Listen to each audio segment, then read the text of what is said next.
Goeienaand vriende, dis 'n besonderse voorreg om vanaand weer hier te kan staan en die woord van die Here te hanteer. Ek wil hê ons moet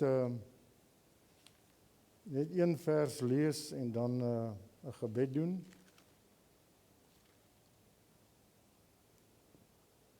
En die vers gaan jy kry in Job. Job 1. Hier gebeur dit dat Job se kinders besig is met hulle partytjies en hulle verjaarsdagvieringe wanneer die noodlot hulle tref. Maar ek wil nie oor dit praat nie, ek wil die een strofe van 'n versie gebruik. Nou kom die boodskappers met die slegte nuus by Job aan. Terwyl die een nog spreek, kom daar 'n ander een en sê, die vuur van God het van die hemel geval en gebrand onder die kleinvee en onder die dienaars en dit het hulle verteer. En nou, sê hy, en net ek alleen het ontvlug om u dit te vertel. Kom ons bid saam. Dierbare getroue Here Jesus, ons kom in verootmoediging voor u vanaand, Here. Ons het nodig dat die Heilige Gees van God hierdie woord oopmaak wat hier voor ons lê, sodat ons daarby kan lewe, Here Jesus. Sal u ons asseblief genade gee en ons tegemoet kom met openbaring en met insig. Ons vra dit in wonderlike naam van die Here Jesus Christus. Amen. My titel vanaand is Geval het Babylon. Nou, u sal onthou, ons het 'n paar afleweringe gelede het ons gesels oor die onderskeie tweelinge wat ons in die skrif gekry het. Dit het gegaan oor 2 seuns en 2 verbonde en 2 wolke en so meer. En ons het ook gepraat van die 2 Babylons. So ek wil vanaand fokus nou net op daai tweeling, die 2 Babylons. Die een is verby en die ander ene se val kom nog. So ek wil hê ons moet dit stadig vat. Hierdie is 'n les wat ek voorberei het vir mense wat sê ons verstaan nog nie soveel van die omgewing van die boodskap nie. Ons weet nog nie eintlik wat is dit wat ons alles hoor nie. En so ek wil die onderwerp baie stadig hanteer en ek wil dit baie deeglik hanteer. Die skyfies wat ek gemaak het is glad nie gecompliseerd nie en ek gebruik dit eintlik meer as 'n riglyn vir myself, as 'n gids vir myself. So kom ons begin hierby. Die kwessie van die Babylons kom al 2 van die toring van Babel af. Die toring van Babel is gebou deur Nimrod. Nimrod was 'n seun van Kain. En Nimrod het 'n toring gebou en hy wou deur die wolke gaan en hy wou in die hemele ingaan. Dit was sy voorneme. En dit was waar God toe besluit het om die verwarring van tale te bring, waarvan ons toe nou hierdie wonderlike taal gekry het, wat toe nou die mooiste uitgekom het van die hele klomp, Afrikaans. So die toring van Babel is in Irak gebou. Irak, ek gaan nou 'n kaart wys, dan kan jy sien waar in die wêreld lê Irak. Jy gaan die woorde, die name Irak, Iran en Rome vanaand hoor. Irak, Iran en Rome. So ek gaan 'n bietjie geskiedenis hanteer. Ek gaan probeer om so feitelik as moontlik te wees. Dit kan 'n kontroversiële onderwerp wees. Daar sal van diegene wees wat dalk hulle self gelowiges noem wat al jare in die boodskap is, wat dalk sal wil van die stellings wat ek maak bevraagteken. En ek sal natuurlik bitter graag oor dit wil gesels indien dit so moet wees. Die toring van Babel is in Irak. Dis die een Babylon. Ek gaan dit Babylon nommer 1 noem. En Babylon nommer 2 is die Vatikaanstad. die Katholieke kerk, met 'n groter voetprint. Hy is die hele wêreld vol.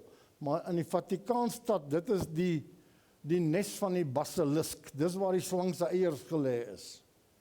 Dis in die Vatikaanstad. Daar is 'n skematiese voorstellingkie of 'n voorstellingkie van die toring van Babel, wat net so half deur die wolke gaan en toe raak die spulletjie deur mekaar met die tale en toe stop hulle, maar nou gaan jy gaan nou sien dat wanneer Babylon ontwikkel, dan sien jy dieselfde boustyl in Babylon as wat ons hier sien met Nimrod. Nou vir die wat nie weet nie, die profeet van die Here, William Branham, beveel aan dat jy 'n boek lees met die naam van Hislop's Two Babylons, the Two Babylons of Hislop. Hislop is die skrywer. En hy skryf oor hierdie twee Babylonie. So hier staan die toring van Babel en is interessant wat jy hier sien, gaan jy nou weer sien as ons na Babylon kyk. Nou ek het 2 kaarte hier voorberei. Ek hoop dit is mooi duidelik vir al die luisteraars en al die kykers. Ons het nie dalk 'n pointer nie, Donald. Nee, eintlik nie. Ek wil hê jy moet oplet. Ek gaan so 'n bietjie hier by hierdie kaart kom staan. Kan ek hier staan? Is dit reg so? Hier lê die noorde van Afrika met Egipte. Hier is die Suezkanaal. Hier lê Sirië, Turkye, Israel is daar, Irak lê teen Sirië en hierdie is Jordanië en hier lê Iran, Saudi-Arabië. Dit gee vir jou die oorhoofse prentjie van die omgewing waarvan ons praat van die ou wêreld. Die ou wêreld, daar waar die meeste van die dinge gebeur het. Iran as 'n land is oor die 5000 jaar oud. Amerika, net om jou in verhouding te bring, Amerika is 250 jaar oud. En Amerika wil Iran 'n geveg aansê. Dis nie 'n baie wyse ding nie. So nou het jy 'n idee van waar Irak lê. Nou Irak is die geboorteplek van Abraham.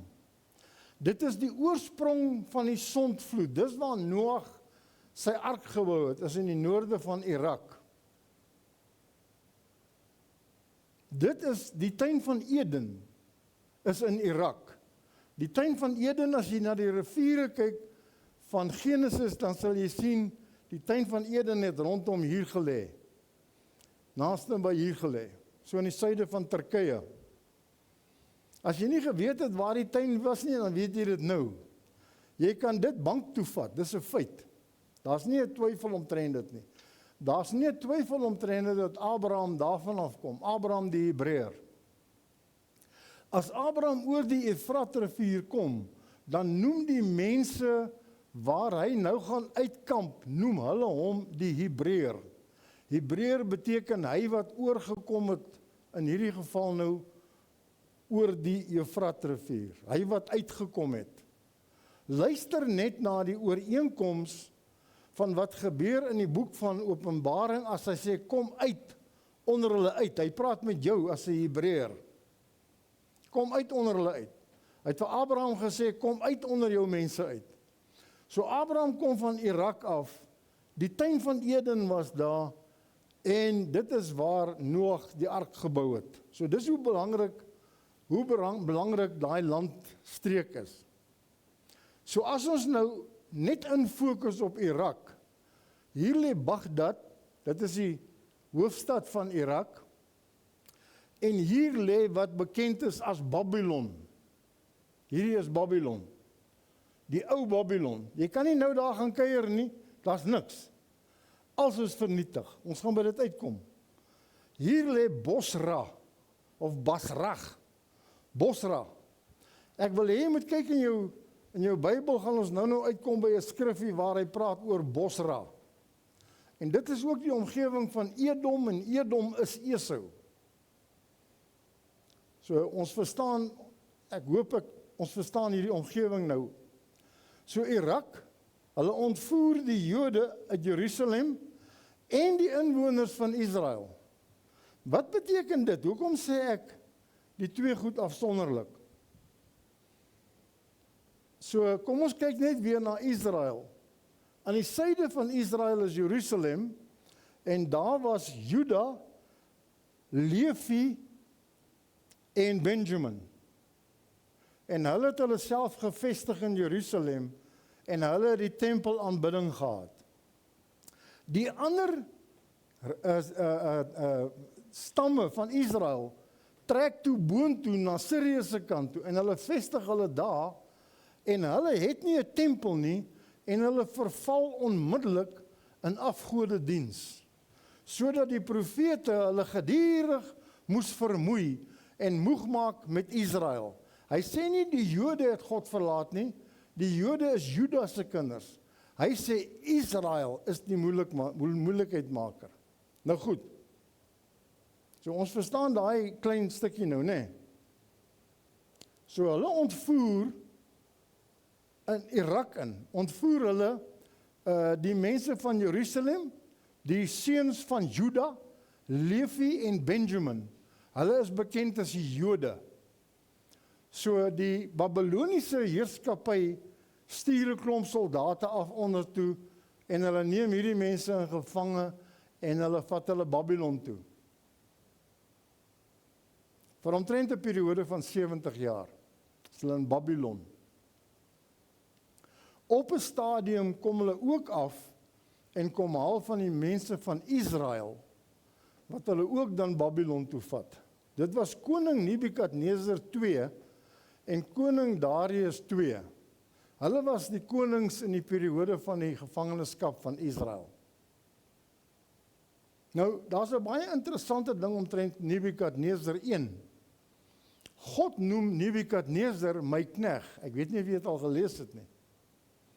Ek kan vir jou een skrifgedeelte hier gou lees, en dit gee jou 'n idee. Hy sê, Jeremia 43 vers 10, en sê vir hulle, so spreek die Here van die leerskare, die God van Israel, kyk, ek stuur en laat my knegg Nebukadneser, die koning van Babel haal, en ek sal sy troon neersit bo op hierdie klippe wat ek begrawe het, en hy sal sy pragtapijt daaroor uitspan. Nebukadneser was 'n welafkoning. Die hele Babyloniese koninkryk was geweldig ryk, want hulle het die aarde omsingel en omseil, en hulle het oral oorlog gemaak, en goud ingebring, net soos wat hulle van Jerusalem, van die tempel af, die goue voorwerpe gebring het. Dit was 'n geweldige ryk stuk land, Babylonia. So, koning Darius, het julle gelees van, dit was die koning wat na Daniël toegekom het by die leeukuil, en vir hom gesê het, hy die God van die hemel jou laasnag toe tegemoet gekom. Hier is die hangende tuine van Babylon, the hanging gardens of Babylon. Nou kyk na die ooreenkoms tussen hierdie boustyl en die styl wat jy net nou gesien het met die toring. Dis 'n ding van die Babyloniërs, dat hulle wou hemel toe bou. En hierdie hangende tuine was 'n besonderse, onthou dat Irak is 'n woestyngebied, en hulle het eintlik 'n tuin geskep binne in hierdie woestyngebied. Dis amper asof die duiwel die tuin van Eden wou namaak. Want die tuin van Eden was op hierdie stadium vernietig, het nie meer bestaan nie, en toe bou hulle hierdie geweldige stad. Dit is 'n geweldige plek gewees. Die Babyloniërs. Hierdie is die hangende tuine van Babylon. Jesaja 63 is 'n interessante skrif. Hy sê, wie is dit wat aankom uit Edom met bloedrooi klere uit Bosra? Omdat jy net nou het ons 'n stad gesien hier onder Bosra. Hy daar, pragtig in sy gewaad, wat agteroor buig, in die volheid van sy krag. Dit is ek, sê God, wat in geregtigheid spreek, wat magtig is om te verlos. Hierdie is die wraakgerig in Edom. Hy's op pad. Hy wil homself uitspreek teen Babylonië. Hoekom? Omdat hulle Israel en Juda ontvoer het. Jy sal sien dat God vat baie tyd. God doen nie 'n ding nou nie. Dit vat baie jare en baie dekades voordat daar enigiets gebeur. Die ding beweeg stadig. Die vraag is, waarom is die gewaad so rooi en die klere soos die van een wat die wynpers trap? Hy sê, ek het die pers alleen getrap en van die volke was niemand by my nie. En ek het hulle getrap in my toorn en hulle vertrap in my grimmigheid, sodat hulle lewenssap op my klere gespat en ek my hele gewaad bevlek het, want die dag van wraak was in my hart en die jaar van my verlossing het gekom. Die hele verhouding tussen God en die ou wêreld gaan daaroor dat God wil wraak neem op dit wat gebeur het. Hierdie ontvoering, en nie net die ontvoering van hierdie volke van hom nie, maar ook die afbreek van die tempel en die vernietiging van die tempel en die wegdra van die goue goed, wat hy voorgeskryf het aan Moses, hoe die tempel moet lyk en hoe dit uiteindelik deur Salomo gebou is. Dit was 'n belangrike ding vir God en hierdie mense het hierdie droom van God kon vernietig. En so is agter hulle aan.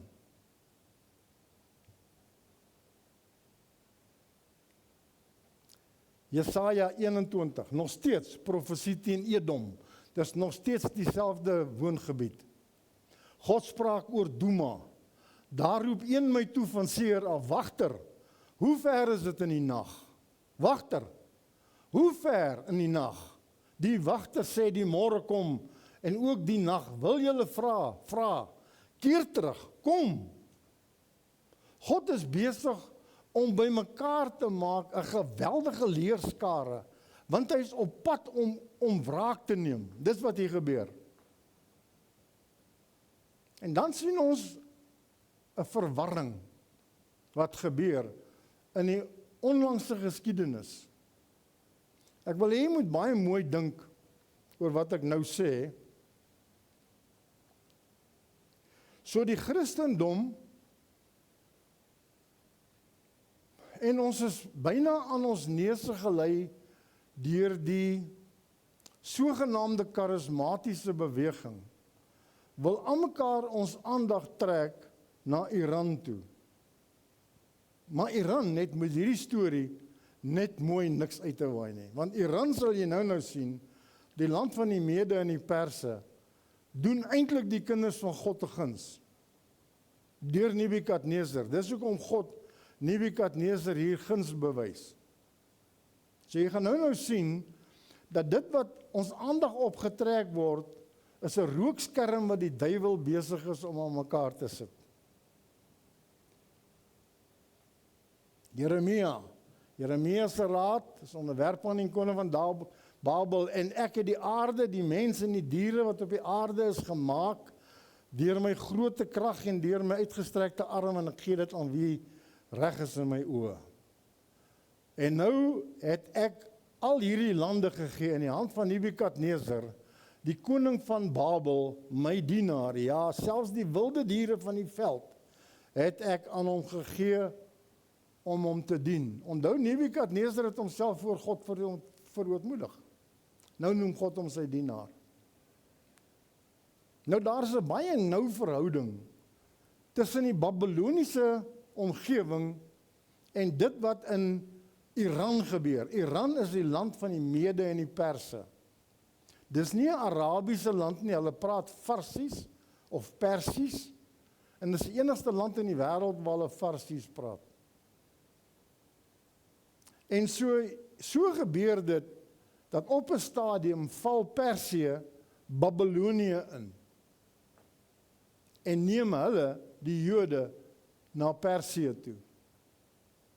Jy sal 'n baie interessante ding sien ontwikkel. Die land van die Mede en die Perse, jy het al gehoor hulle sê, en hierdie is 'n wet van die Mede en die Perse. Dit wat geskryf is geskryf. Dit staan vas. Dis 'n land wat baie erg staan op die wetgewing wat hulle afkondig. Dis 'n wet, it's a law of the Medes and the Persians. Hulle bevry die Jode uit Babylonië, of uit Babylon, of uit Irak uit, na omtrent 70 jaar. Hulle laat hulle toe om terug te keer na Jerusalem. Jy sien dit met Nehemia en in Esra. En koning Darius II is die een koning wat baie betrokke is by hierdie saak. So hulle die Jode en Israel gaan bevry uit Babylonië uit, en hulle vat hulle nog verder op in die land van Persië in, dit wat vandag as Iran bestempel word. Maar dis 'n land wat op sy eie opereer, hy het nie Babylonië nodig nie, hy word deur God gunstiglik raak gesien, die koning Nebukadneser. Die Christendom, het ek net nou gesê, wil vreeslik graag Iran brandmerk as die anti-Kris. Maar dis 'n rookskerm van die duiwel, glo ek. Jy sal elke dag hoor, jy kan die nuus kyk, maak nie saak waar jy draai nie, Amerika is agter Iran se bloed aan. Amerika en Netanyahu wil die heeltyd Iran vernietig, en niemand weet eintlik hoekom nie. Hulle dink, hulle doen hulle self 'n guns, maar hulle doen eintlik God 'n guns, deur hierdie rookskerm aan die gang te hou. Hoekom doen hulle God 'n guns? Want ons gaan net nou kyk na wat die regte Babel doen, terwyl hulle besig is met hierdie speletjie. So koning Artasaste, koning Artasaste, gee vir Nehemia geld, hy gee vir hom soldate, hy gee vir hom verlof, hy sê gaan herbou die tempel in Jerusalem. Nou net as 'n interessante feit, hulle het so lekker gelewe in Persië, die Jode, dat die meeste van hulle daar gebly het. Die koning van Persië het op 'n stadium vir hulle gesê, dis 70 jaar was hulle in ballingskap, nou is hulle nog 70 jaar in Persië, en die koning sê, julle kan almal teruggaan, Jerusalem toe. En 'n groot gros van hulle bly net daar in Persië. Hulle is daar tot vandag toe, daar is honderde duisende Jode in Iran, wat godsdienstvryheid het, hulle word nie geplan nie, hulle is daar tot vandag toe. So Daniël, die een van wie ons lees, so baie in die boek van Daniël, is teen hierdie tyd 'n baie ryk man. Hy is die eerste minister van Persië. So hy homself bly nog 68 jaar aan in Persië. En dit blyk, as ons na die geskiedenis kyk, asof Daniël toe in Persië ook oorlede is. Dis waar hy dood is. Hy het nie teruggegaan Jerusalem toe, soos wat hy vry was om te doen nie. Hy het daar gebly in Persië.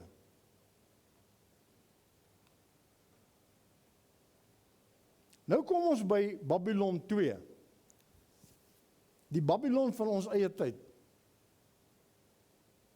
Want terwyl hierdie ander se beeld al hoe minder en minder raak, word hierdie Babylon van Rome, word sy beeld al hoe groter. In 2003, toe het George Bush en wie was die man van Engeland nou, ek vergeet net vir 'n oomblik, het hulle finaal Baghdad ingeval en gebreek. Die hele Babyloniese geskiedenis het tot 'n einde gekom. Dit maak nie vir George Bush 'n held nie, dit maak hom net 'n stuk gereedskap in die hand van God, dis al wat dit is.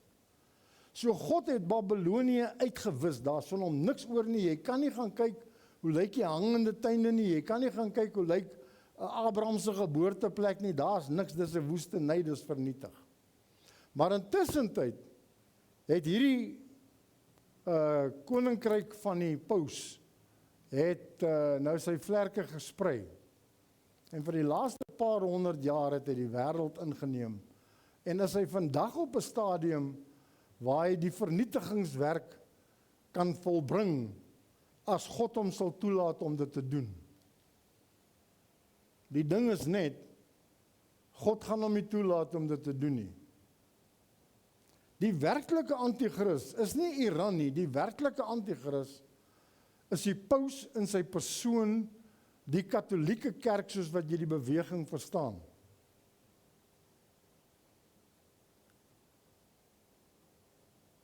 Openbaring 18. En na hierdie dinge het ek 'n engel sien neerdal uit die hemel, met groot mag, en die aarde is verlig deur sy heerlikheid. En hy het met 'n groot stem kragtig uitgeroep en gesê, geval het die groot Babylon, en dit het geword 'n woonplek van duiwels, en 'n versamelplek van allerhande onreine geeste, en 'n versamelplek van allerhande onreine en hatlike voëls. Dit is wat Babylon, waar ons nou staan met Babylon, met Rome. Hy lyk pragtig. Die engel sê vir Johannes op die eiland van Patmos. En Johannes is 'n teebeeld van die bruid van Jesus Christus. So die bruid kyk na die Vatikaan en verwonder haar. Hoe pragtig lyk hierdie plek? As jy in hierdie geboue ingaan, ek wil nie die binnekant van die geboue wys nie, want dis net pragt en praal, dis net goud en sieraad en diamante en allerhande edelgesteentes. En Johannes verkyk hom aan die hele spul. Daar's boodskapmense wat Rome toe gaan. En as hulle daar kom, dan sê hulle, jy kan eintlik nie anders as om jou te verkyk aan dit wat daar aan die gang is in die Vatikaanstad nie. En die engel sê, hoekom doen jy dit? Want hierdie is 'n probleem. Hierdie Vatikaan, hierdie paus, hierdie kerklike beweging is 'n probleem. Dis 'n angel in die oë van die Here. Vatikaanstad. Nou sê Job, ek is nou weer terug waar ons net nou was. Terwyl die een nog spreek, kom daar 'n ander een en sê, die vuur van God het van die hemel geval en gebrand onder die kleinvee en onder die dienaars, en dit het hulle verteer.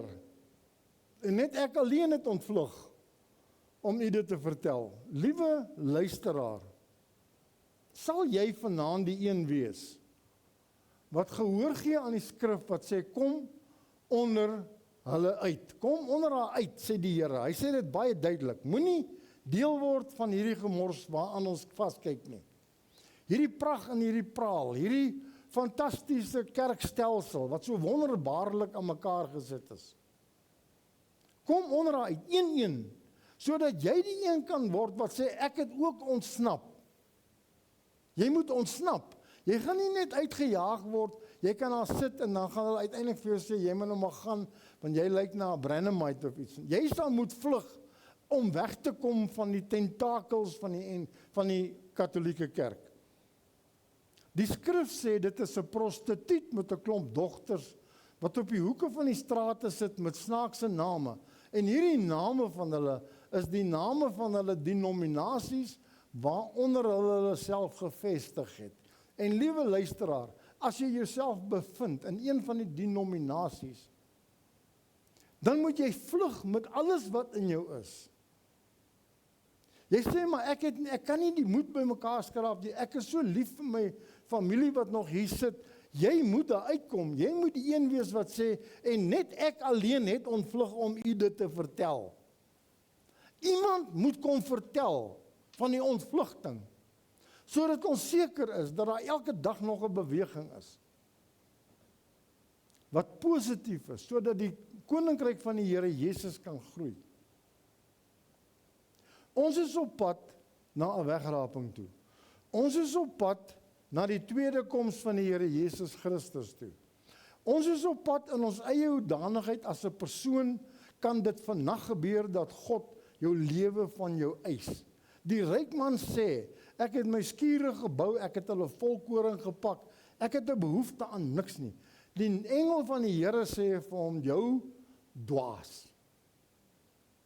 Vannag sal ek jou siel van jou eis. Vannag gaan ek vir jou kom. Dis die koms van die Here vir daai individu. Die koms van die Here vir jou as 'n individu is om die draai. Die ou koortjie sê, I will praise him in the morning, I'll praise him in the evening, I'll praise him in noon. Die ander enetjie sê weer, loof hom met die trommel, loof hom met die harp. Ons probeer om God te behaag op enige moontlike manier wat ons kan, in ons eenvoud, sodat as hy vannag vir ons kom, dat ons kan gereed wees. As hy vannag vir jou kom, en hy vind jou nog binne in Babylon, dan gaan daar geen redding vir jou wees nie. Dis die enigste ding wat jy moet doen wat ek in die skrif sien. Jy moet uitkom. Jy's die een wat dit moet regkry.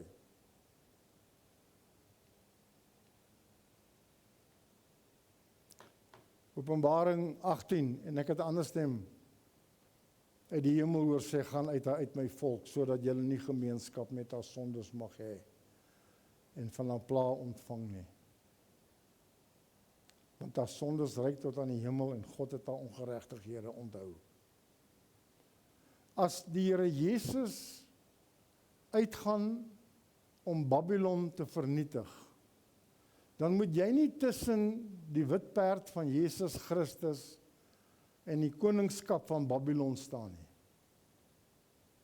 Jy moet aan die regte kant van die saak wees. Jy moet agter die Here Jesus uitry.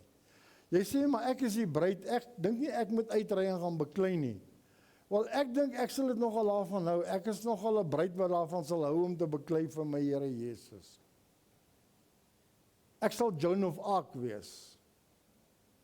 Ek sien uit na die dag dat hy die katholieke stelsel vernietig, dat hy dit uitbrand, fisies die plek uitbrand, wanneer Rusland die Vatikaanstad vernietig. Die profeet sê dit gaan gebeur. So kom ons kyk wanneer dit gaan gebeur. Dis al wat nou nog uitgemaak moet word. Vergeet nou van Iran en vergeet van Irak en vergeet van die Midde-Ooste en vergeet van hoe sterk Netanyahu en Israel is. Dit het niks te doen met dit wat hier gaan gebeur met die Vatikaanstad se vernietiging nie. Ek sien die Christene hou hulle besig met al hierdie goed, behalwe om hulle besig te hou met dit wat die Here Jesus van ons verlang. Die oorwinningsdag is voor die deur. Dis my afsluitingsnota. Die oorwinningsdag is voor die deur. Ons het nou deur Babylon gewerk, ons het deur Irak gewerk. Irak is vernietig. Dit was Tony Blair, die naam wat ek net nou voorgesoek het, hy en George Bush. Hulle het gemaak asof daar weapons of mass destruction was, waar daar toe nie is nie. In die proses het hulle Baghdad vernietig, om in die grond in plat gemaak. En nou dink Donald Trump, hy gaan dieselfde doen met Iran. Good luck vir hom, want dit is nie hoe dit gaan werk nie. Iran is nie in die moeilikheid nie. Dis nie Iran wat moet verlore gaan nie. Die plek wat tot niet gemaak moes word was Babylon. En dit is gedoen. Die volgende plek wat tot niet gemaak word, is die plek waar Trump gaan kuier het, by sy paus. Dis die plek wat gaan vernietig word. Moenie dat die duiwel jou 'n rad voor die oë draai nie. Ek wil hê ons moet so seker wees van dit wat ons hoor. Jy sê, man, moet jy so geweldig hard moet ons praat? Ek voel ek moet nog harder praat. Ek moet by jou siel uitkom. Ek wil 'n punt probeer maak wat sê dat as jy nie by die Here Jesus gaan uitkom nie, dan is jou voorland die vernietiging van Babylon. Daar's net twee kante in hierdie hele storie. Jy's of aan die kant van die Here Jesus Christus, of jy's aan die kant van die vernietiging. Jy kan nader kom aan die Here Jesus vanaand. Jy kan vir die Here Jesus sê, Vader, ek wil asseblief aan u voete kom sit. Ek wil asseblief verstaan wat dit is wat ek moet doen om God te behaag. Ek wil asseblief nader aan die kruis van die Here Jesus kom. Jy sê, ek wil graag wonderwerke sien. Dit het niks met die wonderwerke uit te waai nie. Dit het te doen met die woord van die Here. Die wonderwerke, sê die profeet van God, was net om die aandag van die mense te trek. Dit was waarvoor die wonderwerke daar was. Dis waarvoor Jesus die wonderwerke gebruik het. Is om die aandag te kry van die gehoor. En toe hy hulle aandag het, deur die wonderwerke, toe begin hy met hulle te praat oor die woord van die Here. En toe is die woord te hard. Toe sê hulle, hierdie woord is te hard. Jy kan sê, hierdie prediker praat te hard. Hierdie man neem nie my gevoelens in ag nie. Maar ek neem nie jou gevoelens in ag nie, jy is heeltemal reg. Ek neem die gevoelens van die Here Jesus Christus in ag.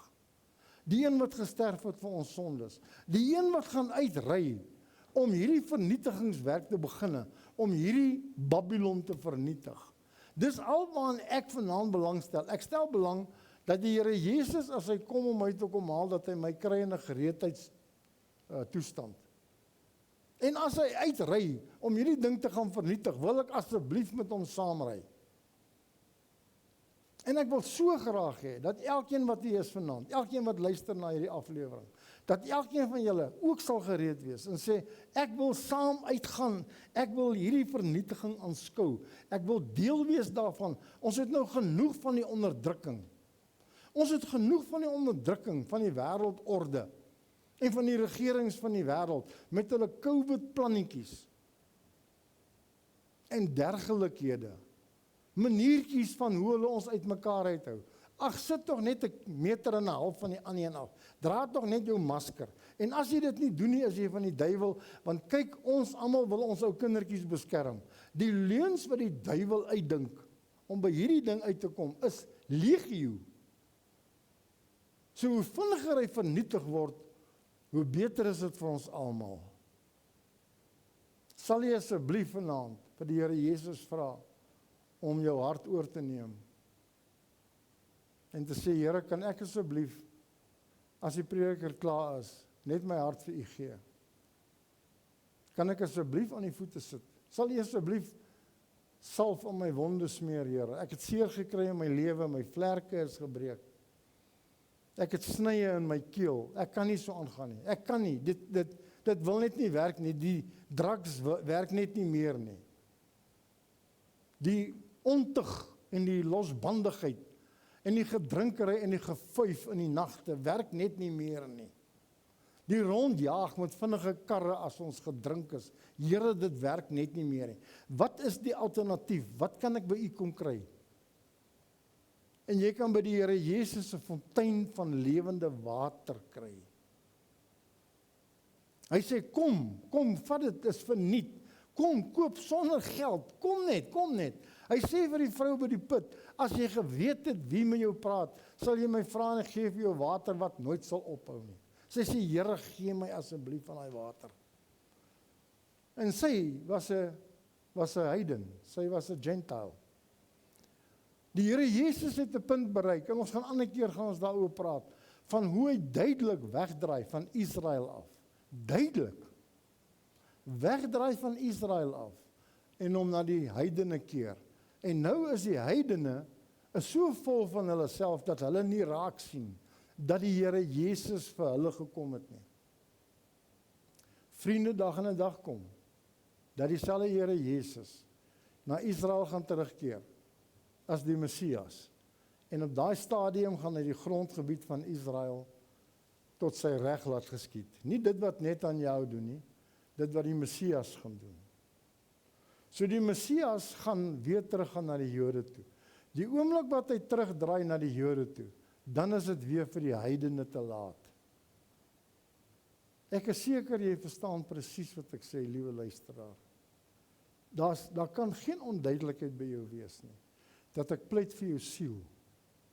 Ek wil hê jy moet uitkom uit hierdie kondisie uit.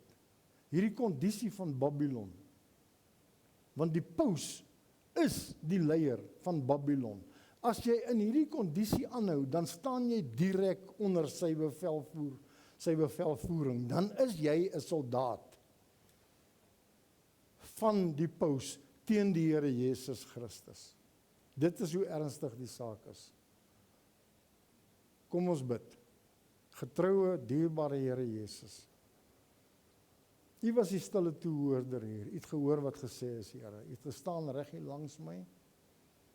Gehoor wat ek gesê het. U ken die bedoeling van my hart. U weet wat ek wil hê moet gebeur met die luisteraars, Here Jesus. Ek wil hê hulle moet nader kom aan U, sodat hulle die water van die lewe kan smaak. Sodat hulle nie net die gawes sal hê nie, maar die gewer van die gawes as deel van hulle lewens kan hê. Dat hulle sal bekeer en hulle sal dat doop in die naam van die Here Jesus Christus. sodat hulle die gawe van die Heilige Gees kan ontvang. Gee ons asseblief genade, Here.